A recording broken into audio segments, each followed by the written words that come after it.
Welcome to the Unearthed Man podcast, the journey of becoming a conscious man, hosted by Milvo.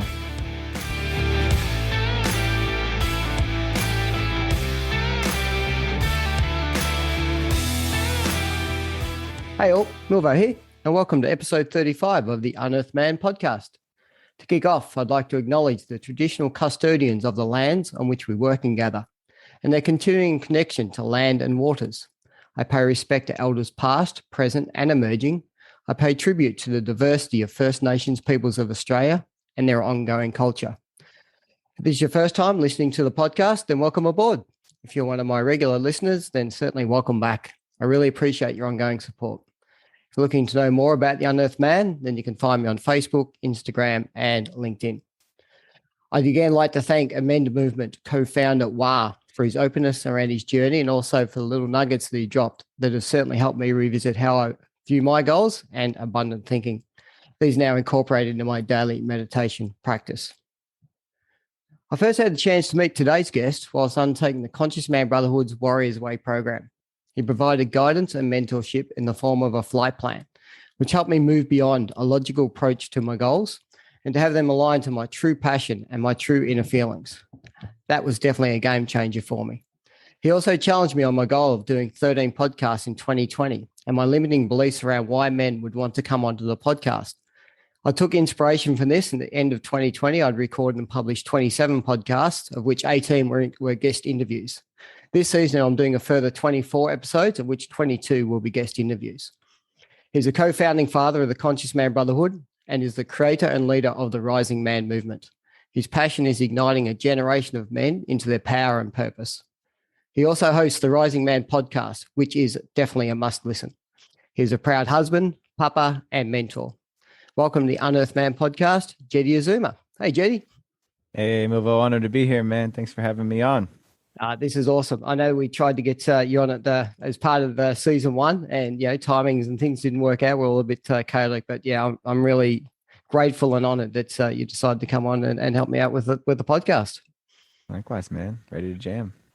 So part of what I do on the podcast is I know I love your podcast because there's men. I'll talk a bit about the journey, but there's a lot of tools and techniques that you talk to in your podcast about how we can continue to learn to live a more conscious and more free sort of life and be a bit more present.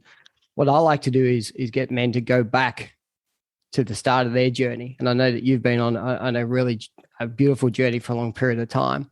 So can you open us up and talk through the journey? What led you to start to move and operate in this men's space and have the I suppose the inspiration to want to ignite the power within the men? Yeah, of course. Well, I don't know that my journey is a unique story, but for me, it was growing up in the New York City suburbs in a family where my dad was very much the archetypal stoic businessman. Very family-oriented, family-centric, but to my recollection and memory wasn't really around that much because he was out working. And I didn't recall having too many strong male masculine role models in my life. I had a lot of coaches because I was into sports, but even them, it was very limited. So I had uncles, certainly on both sides of my family, but most of them I didn't really have much of a connection with or a calling to spend more time with. And so it really led me to navigate the teenage years, those really confusing teenage times, and into my adolescence, into college years, with just pretty much learning from kids that were just a few years older than me, big brothers, big sisters of my friends, and a lot of confusion. So I got to college and I was really confused about relationships, didn't really know what a woman was looking for. And so that was a really confusing time for me. I didn't really have much self-confidence. I doubted myself left and right. And I didn't really have any clue what it meant to be a man. Yep. And I wasn't even asking myself that question. Honestly, when I was in college and I was in my late teens, early 20s, I wasn't even really asking that question yet. I was just bouncing around from one thing to the next. It wasn't until I got out of school, I finished with a graduate degree in physical therapy, started working at age 23 in the city. And at this point in time, I'd seen some of the world because I'd also studied social justice in Yep. college. Yep. And I'd gone to some places where I was witnessing some of the social injustices of the world, and it was really heavy. And I internalized a lot of that heaviness and darkness because I wanted to be part of the change, but I had no idea how. And so it felt so enormous to me. It felt like something that there was nothing I could really do. So I started numbing myself by smoking lots of weed and lots of tobacco, and just Yep. really just numbing myself out from my experience and focusing more on just enjoying the moment as best that I could. And it lasted for a few years. And by the time I was in my mid-20s, I was like, man, I got to get out of here. I got to find something else. I got to look for something different. So that's really where my journey into this kind of work that we're talking about here today began, because at 25 years old, I left New York City, left everything that I knew, traveled on the road with a backpack for 4 months, and I was looking for elders. It was a very specific intention I had. I said, I want to find elder men who can help me understand how to do this thing called manhood, because I really had no idea. That's pretty awesome, because I look around now, and and try not to be judgmental of everything else, but we have such a generation of men who are really boys, because they actually didn't actually have that direction. They didn't understand what it was to actually be a man. I know that showed up a lot in my life. I mean, I had my kids when I was 30. I was a boy having kids, and then even through that period of bringing them up, not really understanding, similar to yours, my dad was unemotional, was brought up in a family with everyone that was unemotional. So, there just wasn't there. You didn't understand things around, sex, how it worked, having relationships with women, just never existed. It was, this is what happens when you grow up sort of book, and you're trying to read some books, or, and then you get caught into, well, how do I learn about sex? Well, then, you find porn, or, and I turned to alcohol. So, alcohol was my thing, and porn. And so, that's where you learn, which is probably two of the worst areas to go and discover what it is to be a man, because you're just diving yourself deeper into the shadow aspects and all the boy stuff. So, talk about, so you've gone on this journey, and so 25, which is awesome at that age to be doing it, because I see a lot of men in their mid-30s in the corporate world where you go, guy, you could really do with some guidance from some elders. So Sure. what does that look like? How did you find that elder? Like, what did that then look like for you? Well, yeah, I feel really fortunate, because even as I was traveling and I was encountering different adults and different men along my way, almost unanimously they would say, oh, I wish I was doing what you're doing when I was your age. I wish I would have found this when I was your age. And even at 25, I felt like I needed it 10 years earlier, which maybe that's a bookmark for a topic we pick up a little bit later on in the segment, because even though I was grateful that I was encountering this now, I'd already gone through a whole decade of darkness and doubt and uncertainty and really pain, really struggling, most of the time in silence with a smile on my face. Yes. So I just really kept following the breadcrumbs. I kept following the breadcrumbs for the first time in my life, I was really tapping into my instincts and following my gut. My gut just kept telling me to go from this place and spend some time with this person. And I had no specific agenda. I'd saved up some money, so I really had the freedom to follow my gut. And I didn't have any responsibilities. I'd quit my job before I left. So it was an open-ended, the only limiting variable was money in my bank account. Yeah. So I learned a lot. I learned a lot along the way, and I encountered a lot of different people, had a lot of amazing conversations. And to me, it was like a 4-month research study in the world, in humanity, in different modalities of meditation, of mindfulness, leadership. I was learning about linguistics. It's kind of like an extended graduate program on the road for 4 months that I was making up as I went. I mean, I was participating in Native American ceremony for the first time in my life at that point. And I was gathering all these different experiences that ultimately were seeds in the garden of my life. Yes. And the final stop on that 4-month journey led me to Southern California, where I met came into contact with two really important communities. The first one was the men's team community, which I allude to often on my podcast, and you've probably heard me talk about too. Absolutely. where I spent almost 10 years of my life meeting with those guys every 2 weeks. And then the other community, the Rites of Passage community called Condor Clan, where I was introduced to wilderness fasting and completed my first solo wilderness fast. Yeah, right. And those are really the two pillars of the work that I do in my life currently is Yeah. the men's work that's oriented around leadership, around accountability, values, and integrity, and then the Rites of Passage work that's focused on initiation, all tied towards purpose and leadership. Yeah, the one thing that I've certainly on my journey that I've certainly recognized is, you know, that rite of passage, that initiation is just effectively non-existent now within in some of the Western world. So there's two items that absolutely I want to double back on the you know, at a 15-year-old, what would that look like, and how we could readjust, you know, that youth coming through.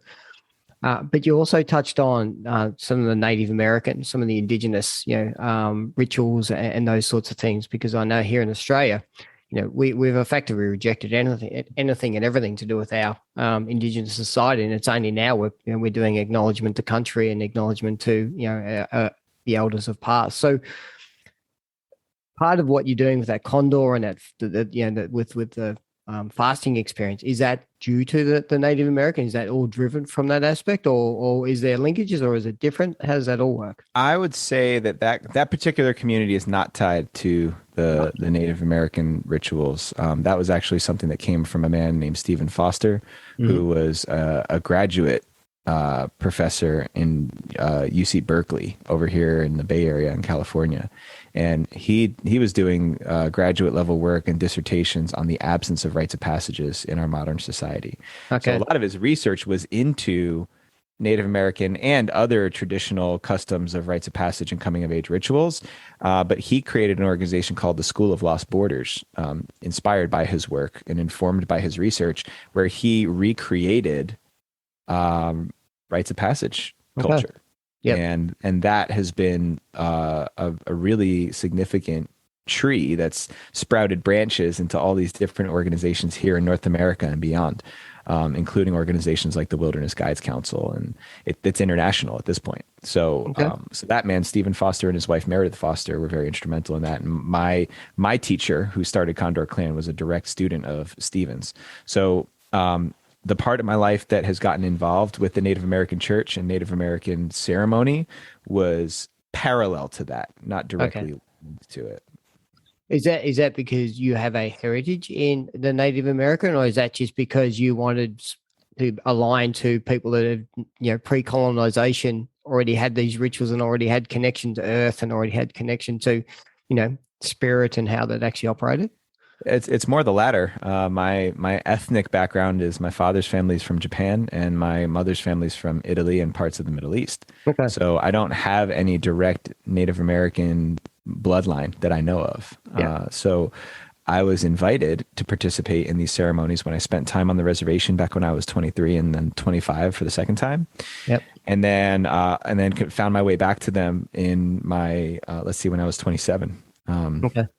We were invited into a Native American church ceremony for the first time. And really the reason that I continued following that path was it was the first semblance of a religion or a faith that actually made sense, because it was oriented around things that I could see around me. It's very simple. It's based on gratitude for the elements, for the earth, Yep. and having a direct relationship and conversation with what we can see and what we can't see, you know, speaking to our relatives and our ancestors, but coming from a place of humble gratitude. Whereas a lot of the Catholic and Christian motifs that I was raised around when I was a kid, it was really ineffective. Didn't make sense, never made sense to me. And it always felt very forced, and it felt like there was an element of guilt tied to it that never really felt good for me.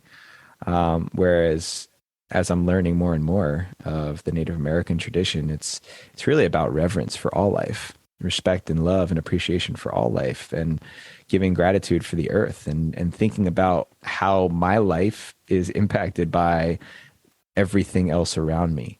It's one of the most humbling practices that we can do. And it also, without going too deeply into it, it recontextualized my understanding of prayer. When I was growing up, raised in a Christian Catholic background, prayer was a recitation of words that somebody else wrote, a person who I don't know. That was my understanding of it.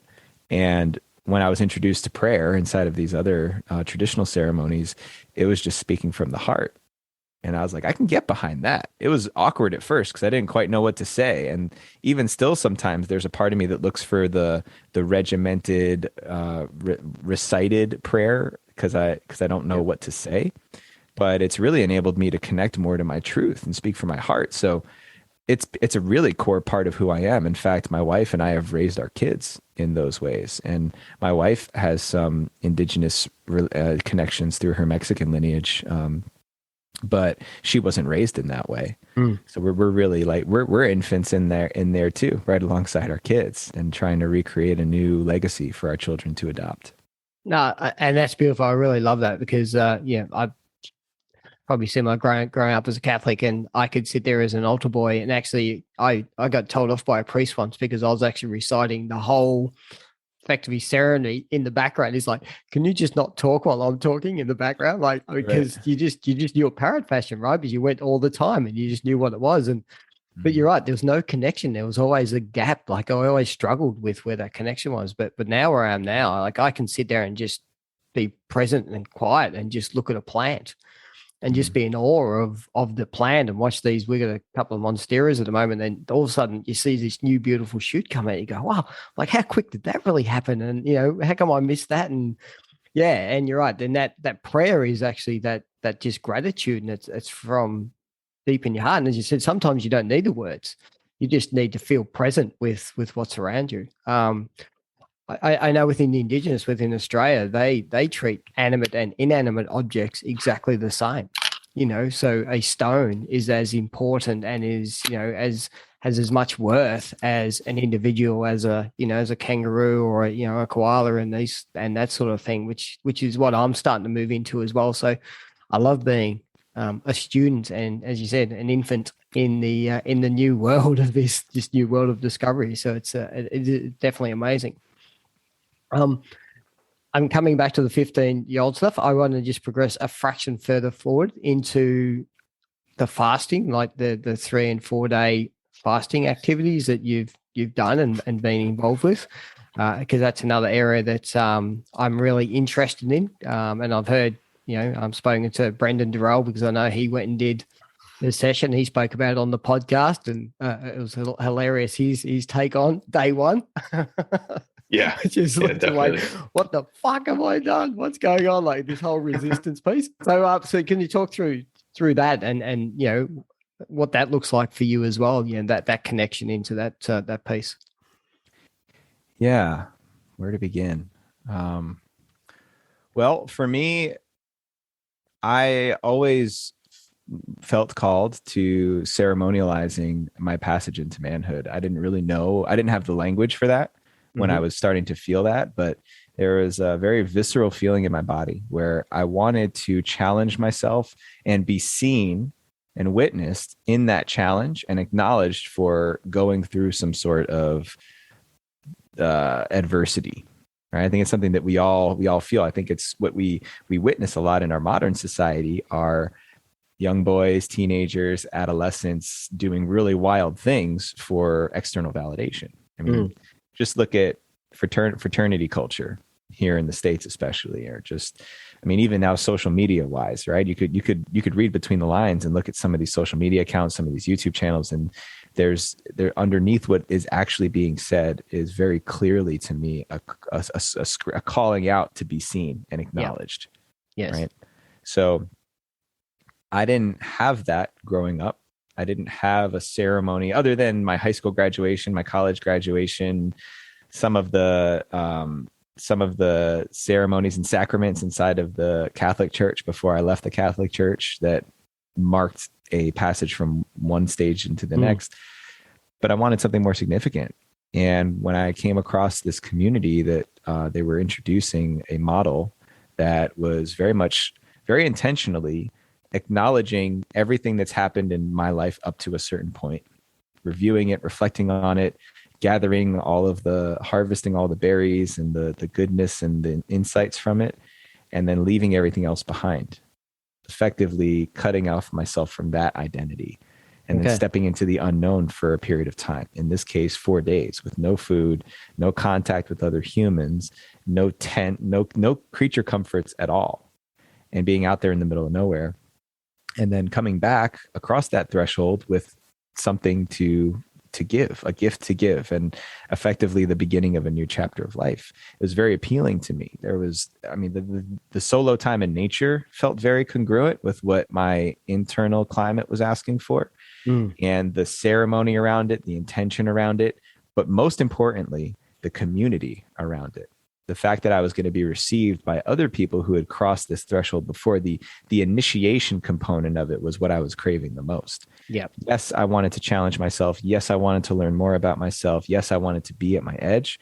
But more importantly than anything, I wanted to be a part of a community of people who had a shared experience, which is what initiation rites are for, right? To initiate and acknowledge a new member by witnessing them go through something that everyone else has gone through, right? Absolutely. So we could get a bunch of guys together and we can all get our first tattoo, and boom, when you get a tattoo, that's when you're being initiated into the tattoo society, right? Yes. In this case, it's going out and solo fasting in the wilderness for 4 days, which that was appealing to me. So to me, this is something that I think every human is looking for. And when we talk about boys, I think every boy is looking for, but doesn't know that it's available. And that's where the mission for me has really emerged, because I saw the difference that it had in myself, the way that I became more intentional, more purposeful, less self-driven, more community-driven after that experience. And I saw how that affected my close friends who went out and had the experience after I did. And every single time that we take out a group of guys to have this experience, whether we've taken out an 18-year-old and we've taken out a 54-year-old, and everyone and everything in between. And every single time, each man comes back with something different. But the common thing that they come back with is a greater clarity of self, more clear on who they are, what their life is for, and what they're going to do next. And I think that's something that every one of us could benefit from. So I don't remember exactly what the content of the question was, but that's what I felt most compelled to share about the way that we initiate men in our community. Yeah, no, that was absolutely spot on. The inner drive or the inner craving for that, I can absolutely align to, because I know before I'd even stepped into going to Unleash the Beast up in Brisbane, I just said to my wife, I've got to go away for 2 or 3 days.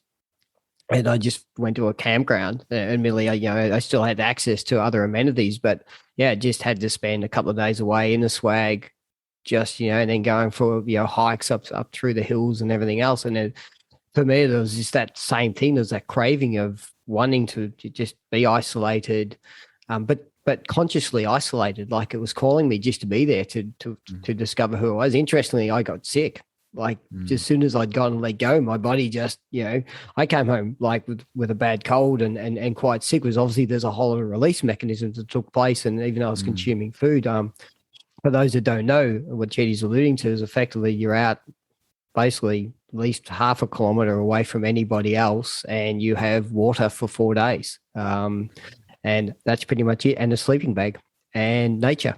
So, I think, Brendan Durrell had come out of New Jersey, city guy, placed out there and hearing the sounds of if no one's actually sat out in the bush of a nighttime, when it's dark, it can be scary. It can be quite frightening because there's sounds you've never heard before. There's cracks of branches in the bush and different things. So it really teaches you to have to connect and surrender and just, go with it.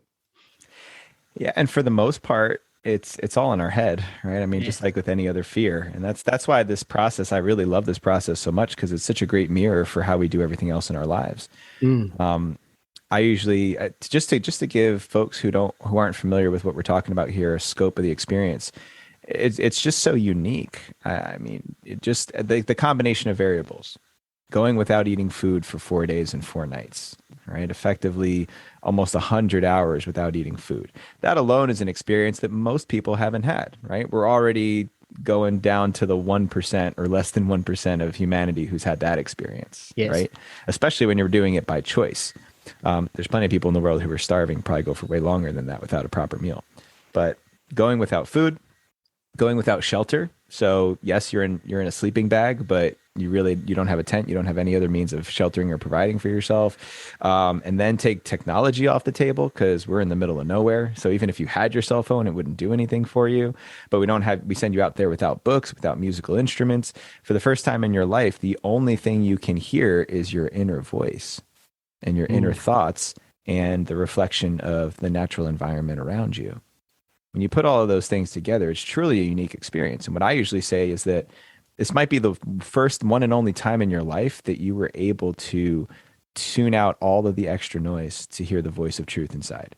The one that's always talking. It's always speaking to us at all times, but usually there's the noise of your neighbor or construction down the street or COVID-19 or the next president or Afghanistan blowing up again or, oh, my phone's sending me an alert now and oh, the kids are crying. There's so much other noise that is clouding that internal voice. So when people ask me, well, what am I going to get out of this? I'm like, I don't know what you're going to get out of it, but I can guarantee you one thing. You're going to hear yourself and see yourself for the first time in a way you never have before, unless you've done this already and you know what I'm talking about. So the one thing that I do know is that when we get to the point where the world opens up again, and I've already had this conversation with my wife, like I'm over, like I am there. Yeah. So it's not if, it's a when, because I really want to go through this experience. Maybe by the time I get over there, I might be the oldest guy that does the experience. Well, hopefully we can get our stuff together. I was actually, we were actually planning to come out to Australia. I had a group of guys who was already lined up, and then COVID happened. Boom. So, I was one of the guys lined up to do it over here with Blaze. So absolutely, right. I was really keen to go. So yeah, no, definitely that's something that I really want to go through and do because look, I would challenge anybody, so to put this in context. I talk to people about, how do you go meditating for an hour? And they're like, oh, I'm constantly distracted. Thoughts come in and out and I can't really sink into it and everything else. And even now, like I've been meditated for a while, and even for an hour meditation for me, it's like, okay, there's a thought. Whom's this happening? Let that go past and go in. And my wife's done like just a 4 hour in a bedroom on her own with no technology, no books, no notes and everything else. And just sit there looking out a window for 4 hours. Like I would challenge someone to even just try to do that and see what happens. And then move that from 4 hours to 100 hours is just takes it to the whole next level. So you can't not but transform. You can't not but get clarity, and you can't not but sink in, because ultimately you just got like the little monkey go in your head and allow that heart voice to come out. And yeah, I'm so keen to do this experience. Yeah, absolutely, without a doubt. Yeah. Well, I'll just say something to that because I've done plenty of meditation. In fact, I had been meditating for almost 10 years before I went out and did my first fast. I was 26 years old when I fasted, so a little less than 10 years, maybe like 8 years of meditating. And I've done Vipassana retreats where you go and you meditate for 10, 12 hours a day for 10 days straight, no silent meditation. And I tell you what, that was challenging in its own way. And I think that everybody should go and do that too. That held a lot of value for me. But 4 days alone with nothing to do, that was the hard part for me. There wasn't anything that I needed to do. There wasn't anything that was being asked of me. And probably for the first 48 hours of that fast, my brain and my ego was just, it had to run itself ragged. And it got to the point where it just exhausted itself and then finally quieted down. And that's when I started to really see myself and really hear what was happening around me. There's so much happening around and within us at all times that we're not tapping into that is actually informing us. We go and we take these workshops, right? You go and you take, you get a coach for $10,000, or you go and you do a 6-month Tony Robbins program for $20,000. And it could just be as simple as setting an intention and going and sitting out in the quiet for 4 days in the wilderness. Yes. It's actually free because you're not eating. So it's pretty remarkable, man. I think I'm constantly blown away by how backwards society has developed relative to what humans actually need, I believe. Yeah. Yes. I think we need more time of quiet and inactivity. Every other mammal on the planet, the work to rest relationship or ratio is completely inverted for us compared to all the other mammals in the world, especially when you look at like big cats, like lions, right? They're active for maybe 5 to 10% of their waking time. The rest of the time, they're just laying down taking naps. Yep. Yep. And anybody who has a house pet, right? Your pet is effectively laying down and sleeping for the majority of the day, and then small bursts of going and catching the ball or chasing a mouse or something. So there's a lot to think about there, and I'm frequently frustrated by how society has created itself and Yes. how stuck I feel in it sometimes. And I think that's something we all get to look at. Are we actually stuck? Am I actually stuck? Why am I participating in this social experiment? Yeah, it's interesting you talk about that, because the word that's come up for me recently, and I'm probably going to do a bit more in this space, is the word of indoctrination. Like, like people, and my thing is like, people talk about, whether they're fit or healthy and sort of thing. You go, okay, so do you have soft drink? Do you have Gatorade? Do you have Red Bull? Do you have V? Do you have Monster? Do you have these things? You're not healthy. You're indoctrinated.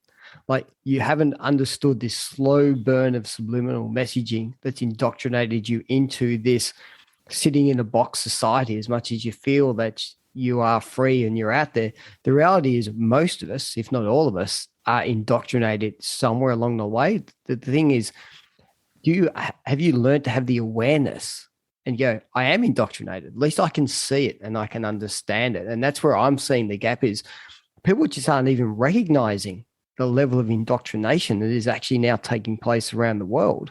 And the problem is with that is that it's one of those things around, you used to see in movies where the walls start to close in, and you're starting to panic, go, am I going to get squashed? That's what it is. The walls are slowly closing in to the point where, we live in this world of wanting to be so comfortable all the time.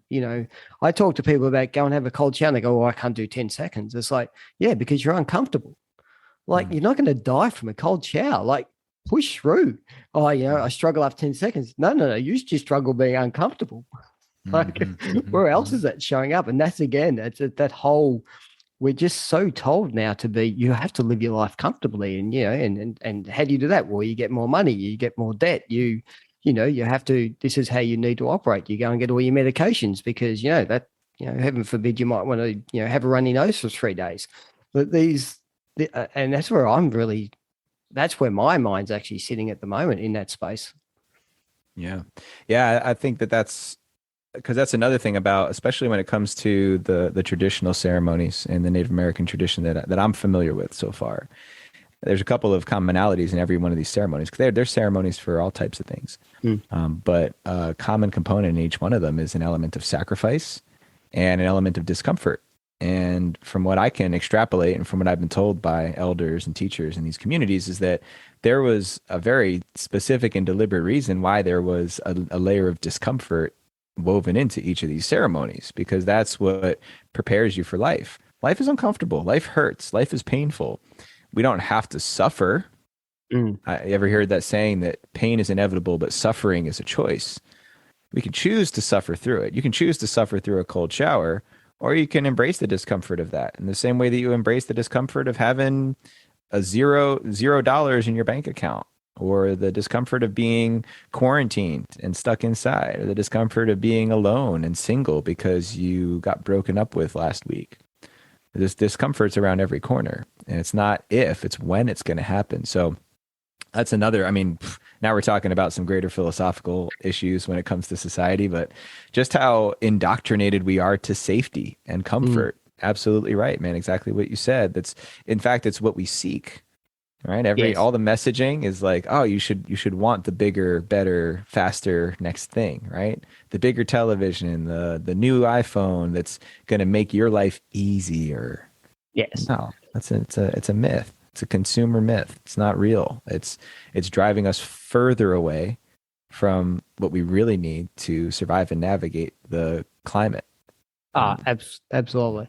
One of the things that if men, and so we'll finish on the 15-year-old, so I'm really going to double back, which will help close us out. But Sure. Men, for me, is the reason why they're looking for all these external things, and why young kids get their fast cars and, race up and down streets and everything else, is that it's inherent in us to want to actually be feeling a level of discomfort, to have that level of danger, to have that level of living on the edge. It sits within us, but because because society actually contains us into this world of comfort and being safe, we actually are now trying to find all these external means to actually have that level of living on the edge and that level of feeling slightly dangerous, as if, the saber-toothed tiger is chasing us down the street. Like, that's it sits in there, but people can't, again, that's what they're not picking up or understanding, is that you're doing this because you're actually choosing not to actually go out there and just go and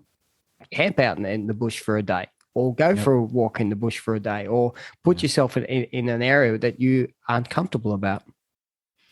Agreed.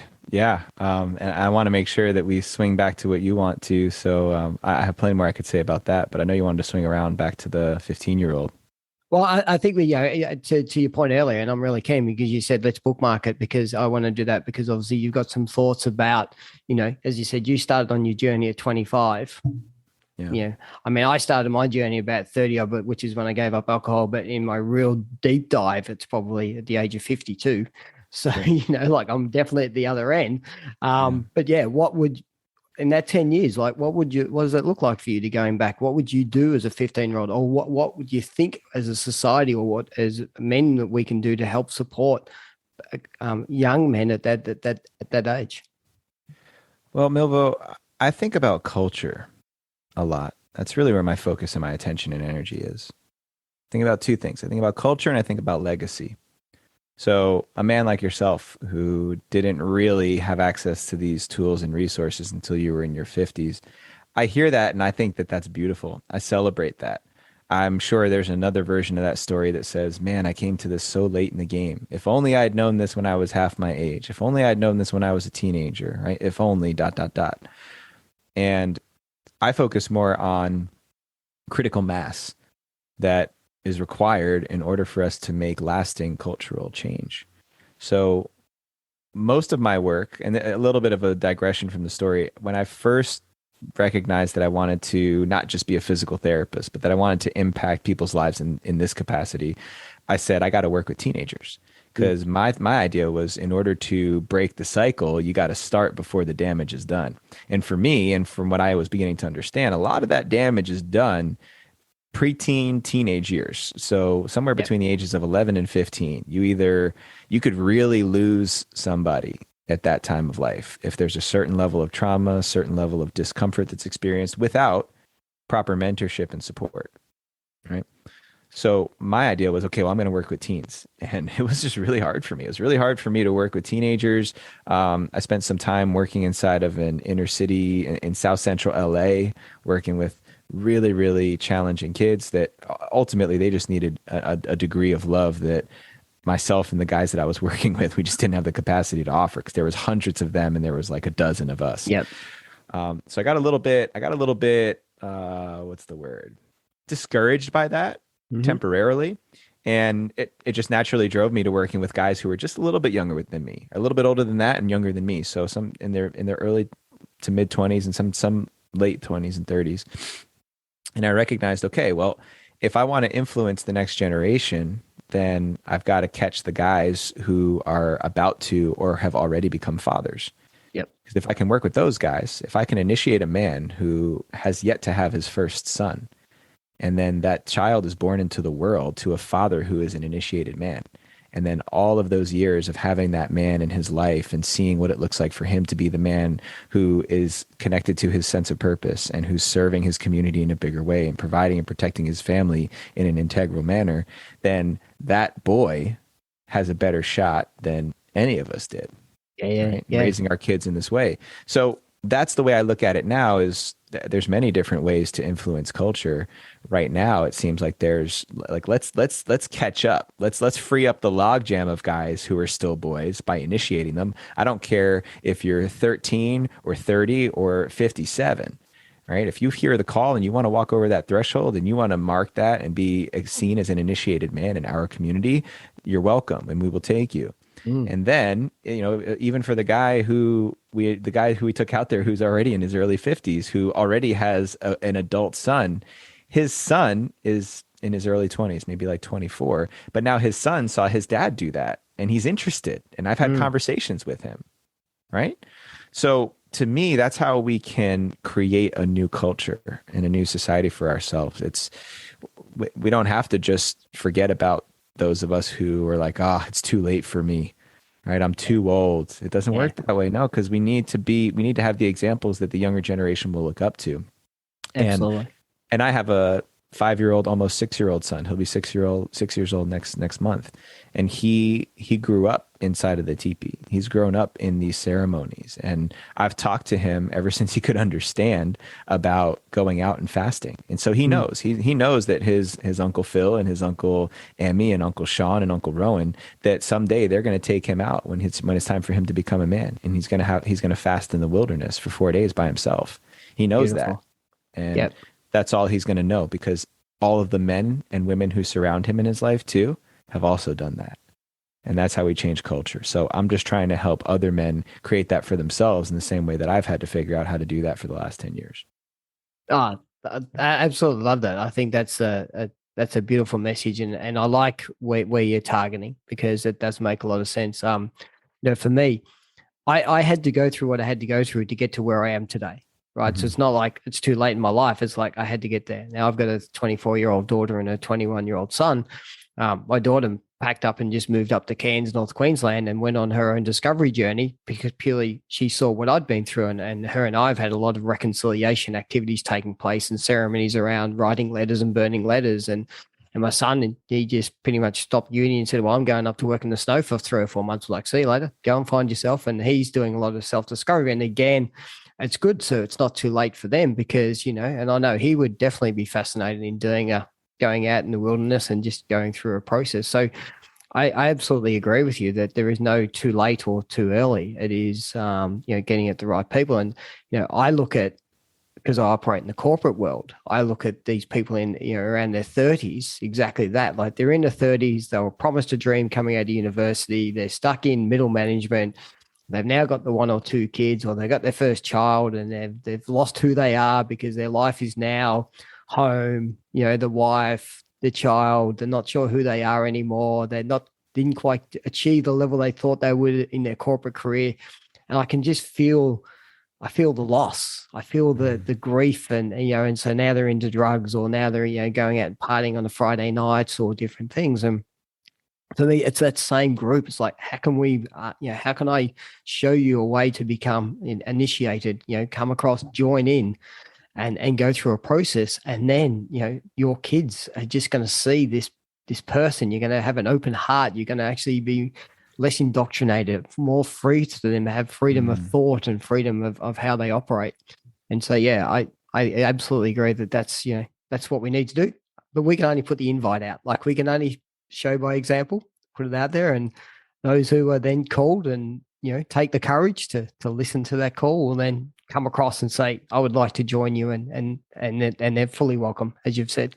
Yeah and the beautiful part now, I love everything that you're saying, man, and I decided at some point that this was my life's mission, to initiate a whole generation of men. And that's really been the mantra, the champion slogan for Rising Man for the past year.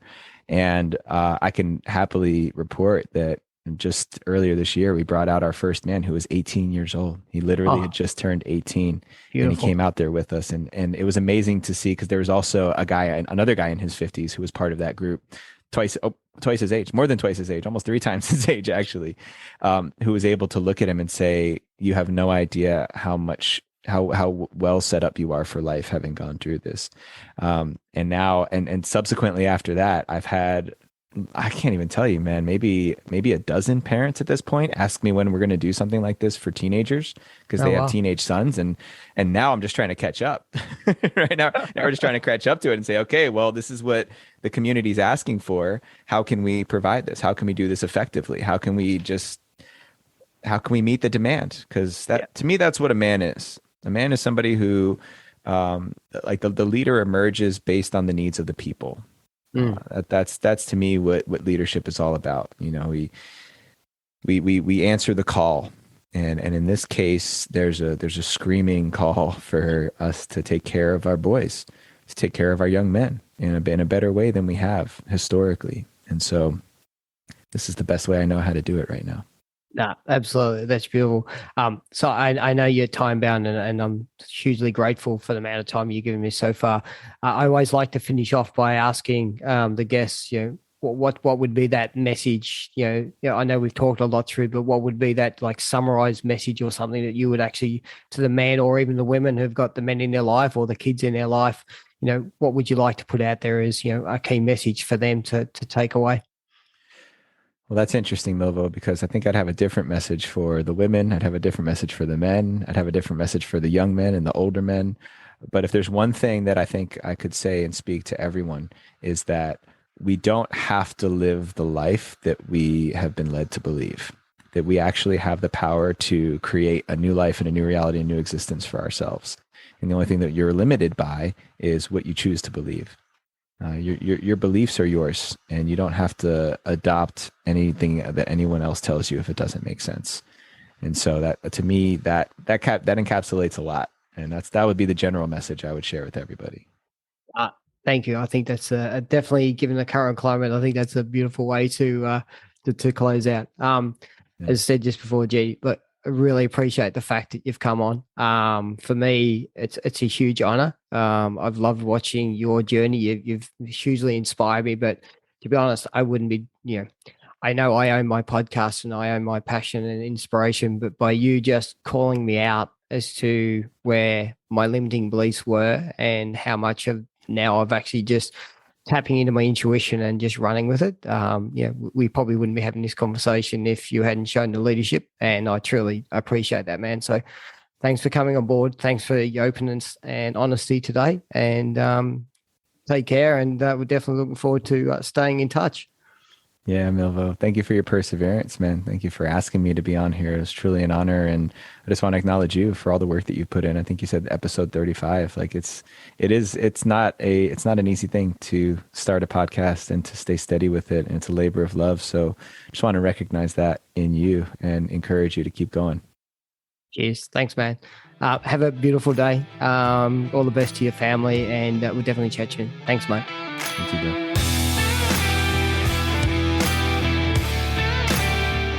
Hey, also that's the amazing Jeddy Azuma, and what a beautiful journey that Jeddy's been on. I love where he is now in connecting in with the American Indigenous culture and the rites of passage. That's huge, and I definitely would like to see how we could get something up and running here in Australia as well, to see if there's an opportunity to launch that. So. That's it for episode 35. I hope you all have a beautiful, lovely day. As I said earlier, you can find me on LinkedIn, Facebook, or Instagram under the Unearthed Man. So take care, and sending you much love and peace. Milvo.